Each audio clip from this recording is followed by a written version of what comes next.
नमस्कार, मी सौरभ कोरटकर. TV9 मराठीमध्ये आपल्या सगळ्यांचं स्वागत. पंतप्रधान मोदी थोड्याच वेळात जळगावात दाखल होणार आहेत.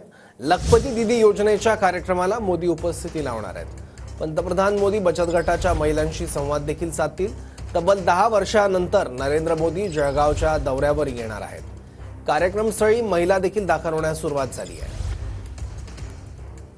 याबद्दल आणखी माहिती घेऊया. आपले प्रतिनिधी चंदन पुजाधिकारी आता आपल्यासोबत आहे. चंदन,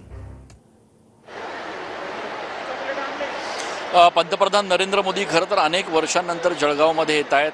लखपती दीदी योजनेच्या या कार्यक्रमासाठी पंतप्रधान जळगावमध्ये येत आहेत. पुढच्या काही वेळात पंतप्रधानांचं जळगाव विमानतळावर या ठिकाणी आगमन होईल आणि आपण बघतोय माझ्या मागे जो व्यासपीठ आहे तो या ठिकाणी पूर्णपणे सज्ज आहे. भाजपचे महायुतीचे सगळे जे प्रमुख नेते मंडळी आहेत ते या ठिकाणी या कार्यक्रमाला उपस्थित राहणार आहेत.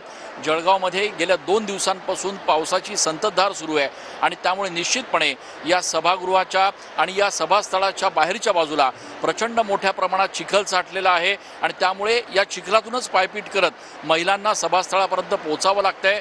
दुसरीकडे दुर्दैवानं म्हणावं लागेल की ज्या पद्धतीच्या वाहतुकीचं नियोजन होणं अपेक्षित होतं तसं झालेलं नाही आहे आणि त्यामुळे संपूर्ण जळगाव शहरामध्ये वाहतुकीची कोंडी झालेली आहे.